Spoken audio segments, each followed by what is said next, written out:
Dear friends, ये paper हुआ था 19/4/2018 का पेपर है, अप्रैल का, इकोनॉमिक्स का, आर सोस 12th क्लास का।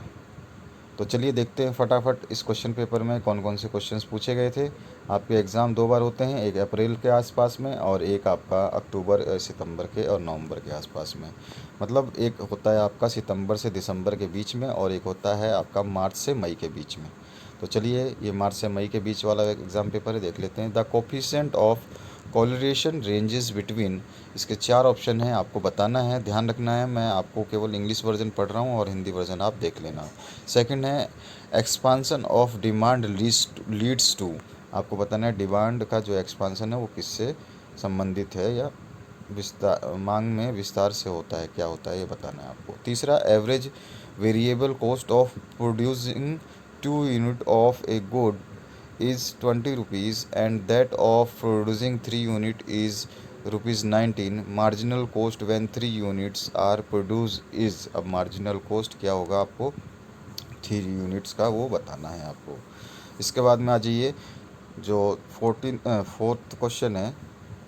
N individual is both the owner and the manager of a shop taken on rent, impute imputed value of salary of the manager is, वो कैसा होगा ये आपको बताना है। और computers installed in a office are, कैसे होते हैं गुड्स, ये आपको बताने हैं।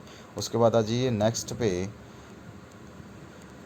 National income is greater than domestic income when, कब होता है ये आपको बताना है। और 7वां जो क्वेश्चन है इसमें पूछा गया है value added is a measure of contribution of, तो इसके भी चार ऑप्शन है, ये बताना है। 8वां क्वेश्चन है आपका income is an economy increase from ₹1000 crore to 2000 crore and a result consumption expenditure increases from ₹800 crore to 1600 crore, the value of MPC is, आपको बताना है।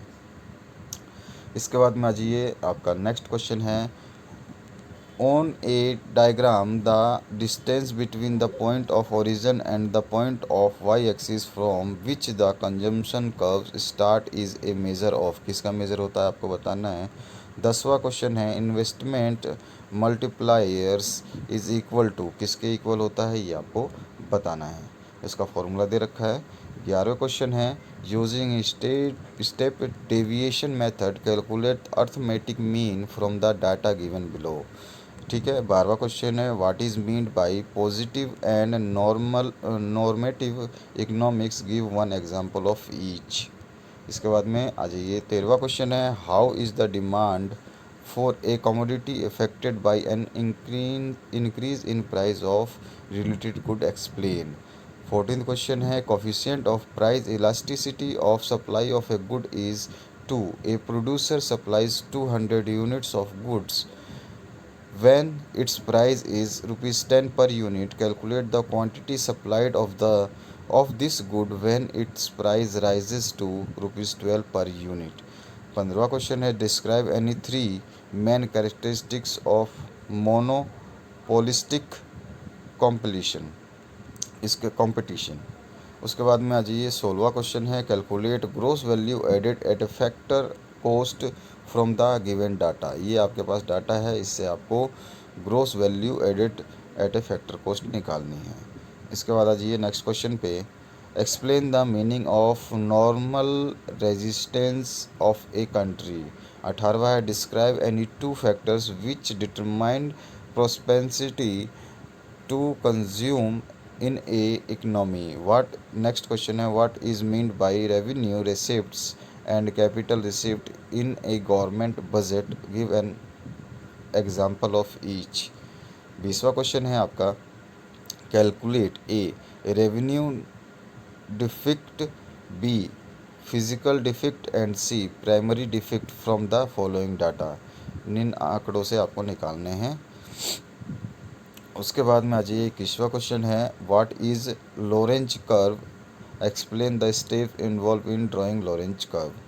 उसके बाद में आ जाइए 22वें क्वेश्चन पे what is an economic problem, why does it arises, explain. 23वां क्वेश्चन है a household demands 20 unit of a good when its price is ₹5 per unit. When its price falls to ₹4 per unit, he demands 25 units of this good. Calculate its price elasticity of demand. 24वां question है, state the necessary condition to maximise profit of producer through A total revenue and total cost approach, B marginal cost and marginal revenue approach. इसके बाद में आ जाइए 25वां question है, what is meant by excess demand in macroeconomics और how is the bank rate used as a tool to reduce excess demand in economy.